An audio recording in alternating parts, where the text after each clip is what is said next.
Hello everyone. Our group will present a topic entitled Emergency Response Plan for Fire and Explosion. These group members are Tayyab, Sula, and Naim. The content of this presentation is Introduction to ARP, Fire and Explosion, the importance of ARP and steps involved, and the fire explosion emergency procedure, and then we end our presentation by conclusion.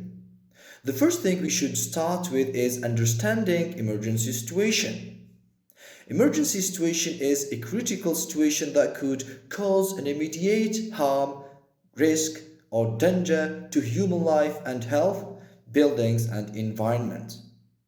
Based on this definition, we can conclude that knowing how to assess the signs that make up an emergency will help you know how to handle it. In addition, being well prepared for an emergency will pay off when it's time to handle any emergency situation. In the workplace, researchers and workers are exposed to physical danger, chemical danger, and biological danger. For the physical danger, there are many types of physical hazards which may exist in a lab. They vary from slip, trip, and fall hazards to the use of lasers and high voltage electrical equipment. For the chemical hazards, in a laboratory, all chemicals and liquids should be treated as they are potent as gasoline. Vapors can travel long distances and may ignite if they reach a flame or spark. Many chemicals, both organic and inorganic, may be flammable or corrosive to skin and eyes. For the biological hazards, the use of bacteria, viruses, blood, tissue, and bodily fluids in the lab can lead to potential biological hazards. These materials can all carry disease or hazardous allergens which could put the lab teams at risk. Now we move to Emergency Response Plan, REP. It is a plan that being designed to provide institutions with the necessary actions and reactions required to overcome and control unexpected and emergency situations.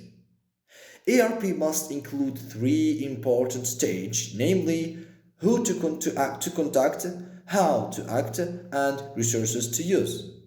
For who to contact, numbers or direct contact to ambulance services, building manager, federal production services, fire department, hospitals, and others must be present when we deal with the emergency situation.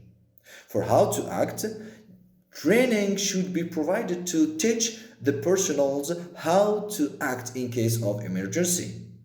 For the last point, resources to use, the access to all important resources that may be useful when we deal with the situation must be easy.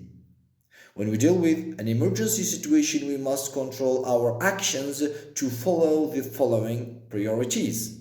First, we must think of protecting what is still in safe and not harmed, whether people or equipment or environment.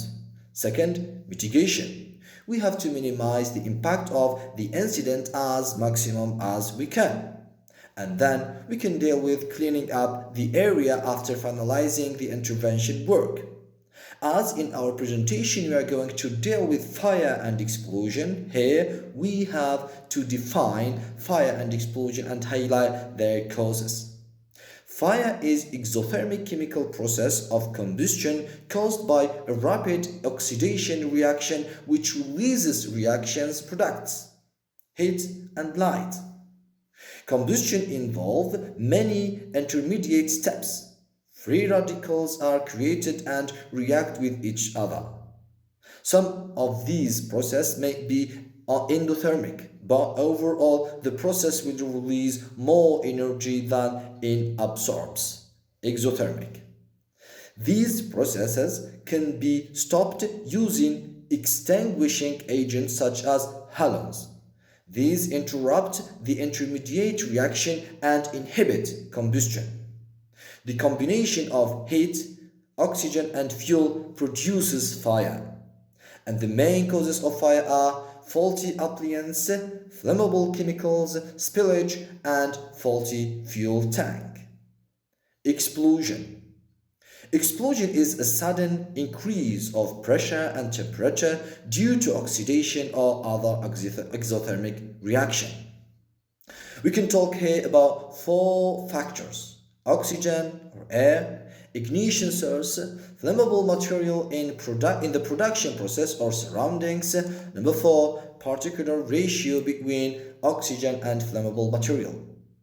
For the cause, we can deal with different causes depending on the area and working conditions. We have natural cause, astronomical cause, chemical cause, electrical and magnetic cause, mechanical and vapor cause, and nuclear cause. Now, let's move to Sula. Good evening, my lecturer and classmates. I'll be making presentation on the importance of emergency response plan and the steps involved in emergency response plan for fire and explosion. The first is the importance of emergency response plan. One is to anticipate potential risks. Two, to eliminate, reduce, or mitigate risks. Three, to prepare for the risks that cannot be eliminated, that is, risks that are beyond one's control. Four, to plan for recovery after an emergency. The steps involved in emergency response plan are as follows.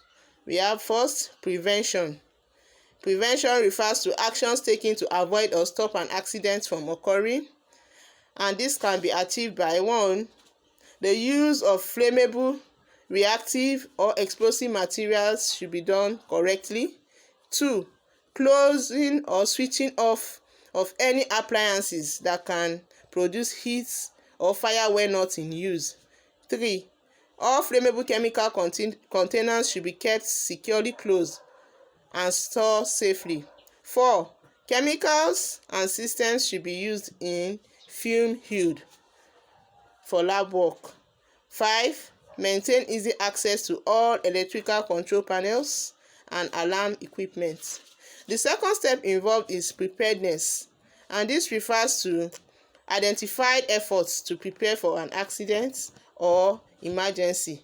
This can be done by being familiar with how to obtain information during an emergency, making sure alarm is working well, and practice of emergency evacuation fire drill should be done once in a year.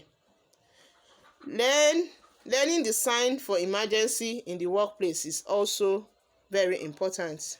Then also, knowing the nearest emergency routes. This is also of importance. One should be familiar with the emergency routes. The third one is response. Response refers to plans and efforts to respond safely to an emergency, and this can be achieved by one, activating the emergency operations center.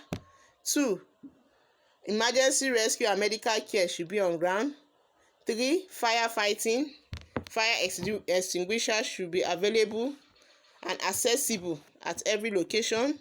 Four, activating the fire alarm, that is to call or to alert others in the case of fire incidents. Five, locating an emergency shower.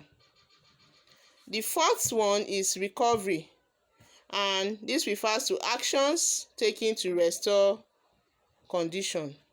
These actions include writing reports, documentation on damage information for supporting file, to report to an insurance claims and other official parties concerned should be done.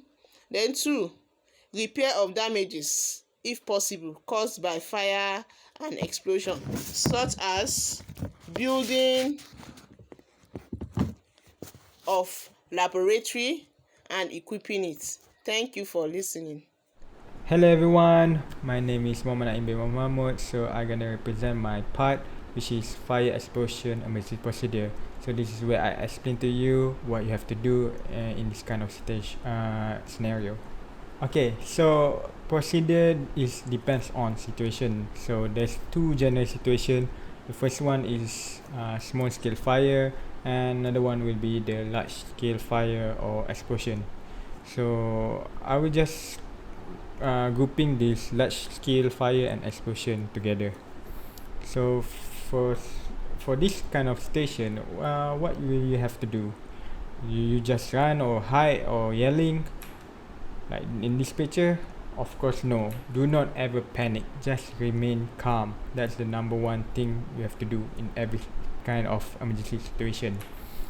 So in these two general situation for small scale fire, there's two ways, which is you can extinguish it or you just can evacuate. Or when you in a large scale fire explosion scenario, you just evacuate. Alright, when you're encountering fire or explosion, when you see fire or you hear fire alarm, stop all activities and evacuate. This is the general step. So that's the most simple step for you to follow. So when you be notified, you notify everyone, assist them to evacuate to safety zone or assembly point. Do not use elevator when evacuation. Use the stairs. That's the important part. And then notify them by fire alarm is the most easier part, not by yelling. So fire alarm, there's two ways. One is automatic and another one is manually. You can smash the glass and press the button. So stop all activity and evacuate. Leave it all your belongings and using the emergency exit route. So okay, next one will be, if you are not trained in fire extinguisher, just evacuate. So confine the area. So this is what I mean is like if the fire is in a fume hood, close the fume hood, or in a room, just close the door. This will be the last person who should do it, if possible. And then if you're trained as to use the fire extinguisher, try to extinguish a small fire, and when you want to use it, sound the alarm first. Okay, so remember the past acronym when using the extinguisher. So as a reminder, you are not obligated to fight the fire of any size. If you have any doubt, do not attempt to fight the fire. So extinguisher has a lot of types. So if you can see on the left, there's a lot of fire type and also extinguisher type. You have to study it and know about it. Which type is suitable to which kind of fire.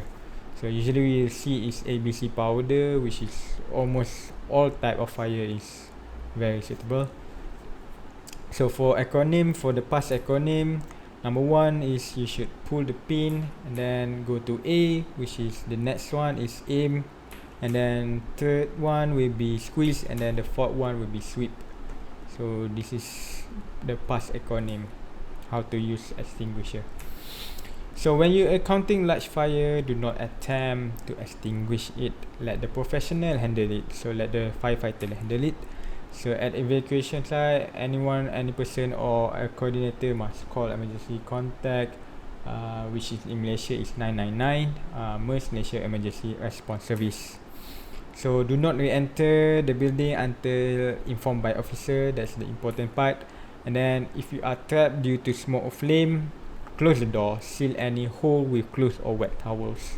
Call emergency contact and tell your location. Open window to let smoke out of the room. So cover nose and stay close to the floor. That's the easiest tip. So as a conclusion, I can say fire explosion is very dangerous. So it can lead to damage your safety. Please be very cautious about this. ERP is very important to ensure the safety and minimize any risk and damage. And it's a plan to respond, a quick response to any kind of potential emergency scenario. So respect it and follow it and have some training to have in consistency and high consistency. That's all from us, and thank you very much.